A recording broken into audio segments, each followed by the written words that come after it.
আসসালামু আলাইকুম বন্ধুরা, আমার চ্যানেলে আপনাদের সবাইকে স্বাগত জানাই। বন্ধুরা, আপনারা সবাই কেমন আছেন? আল্লাহর রহমতে আমি ভালো আছি। আশা করছি আপনারাও সবাই ভালো আছেন। আজকের এই সরঞ্জাম দেখে আপনারা নিশ্চয়ই বুঝতে পেরে গেছেন আজকে আপনাদের সঙ্গে আমি কি রেসিপি শেয়ার করতে চলেছি। খুব চটজলদি রেসিপি এবং অতি দুর্দান্ত এবং টেস্টি রেসিপি। করতে বেশি সময় লাগে না। তাহলে চলুন রেসিপি শেয়ার করা যাক আপনাদের সাথে। সবার প্রথমে আমি একটা কড়া চাপিয়ে দিয়েছি। এবার এই কড়াই আমি দিয়ে দিচ্ছি 3 মগ জল। এবার এর মধ্যেই দিয়ে দিচ্ছি কিছুটা তেল এবং স্বাদ অনুযায়ী লবণ।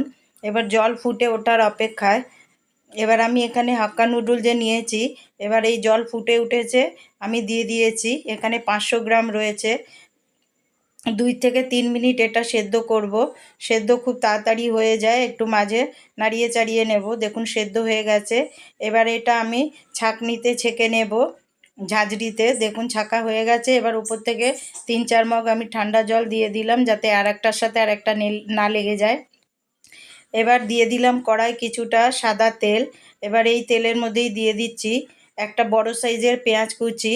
পেঁয়াজ একটু লাল লাল করে নেব, বেশি লাল করতে হবে না, অল্প একটু করলেই হবে। দিয়ে দিচ্ছি লঙ্কা কুচি, যে যেরম ঝাল খাবেন। দিয়ে দিচ্ছি রসুন কুচি, আদা কুচি। দিয়ে এবার এগুলো একটু 2 থেকে 3 মিনিট ভেজে নেব। এবার দিয়ে দিচ্ছি এর মধ্যেই গাজর, একটা বড় সাইজের গাজর। এবার এটাও একটু ভালো করে ভেজে নেব 2 থেকে 3 মিনিট। এবার দিয়ে দিচ্ছি একটা ছোট সাইজের ক্যাপসিকাম। দিয়ে এবার ওটাও আমি 2 থেকে 3 মিনিট ভেজে নেব। এবার দিয়ে দিচ্ছি বাঁধাকপি।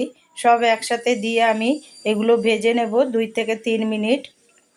ভাজা হয়ে গেছে। এবার এর মধ্যে দিয়ে দিচ্ছি স্বাদ অনুযায়ী লবণ। লবণটা বুঝে দিতে হবে, কারণ সয়া সস যাবে এর মধ্যে। আর আগেও আমি নুডলস সেদ্ধ করার সময় দিয়েছিলাম। দিয়ে দিলাম সয়া সস 2 চামচ, 2 চামচ রেড চিলি সস, 2 চামচ গ্রিন চিলি সস। এখানে দিয়ে দিলাম টমেটো সস। দিয়ে এবার এগুলো খুব ভালো করে একসাথে মিশিয়ে নেব। দেখুন মেশানো হয়ে গেছে।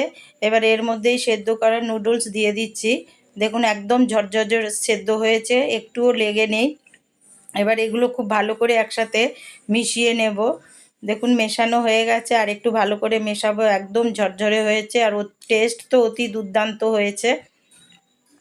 এবার এগুলো মেশানো হয়ে যাওয়ার পরে ওপর থেকে দিয়ে দিচ্ছি টমেটো সস আর একটু। আপনারা চাইলে দিতেও পারেন, নাও দিতে পারেন। দিয়ে আর একটু ভালো করে আমি মিশিয়ে নিলাম।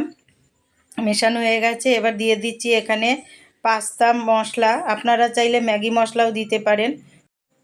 পাস্তা মশলা দিয়ে খুব ভালো করে মিশিয়ে নিয়েছিলাম। এবার দেখুন আমি আপনাদের পরিবেশন করে দেখাচ্ছি।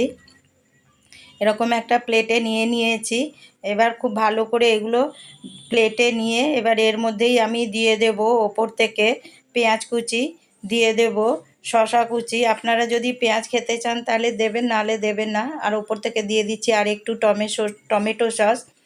রেডি হয়ে গেল আজকে আমার হাক্কা নুডলস, ভেজ হাক্কা নুডলস। বন্ধুরা, আমার রেসিপি যদি আপনাদের ভালো লাগে তাহলে প্লিজ আমাকে সাপোর্ট করবেন, আমার পাশে থাকবেন।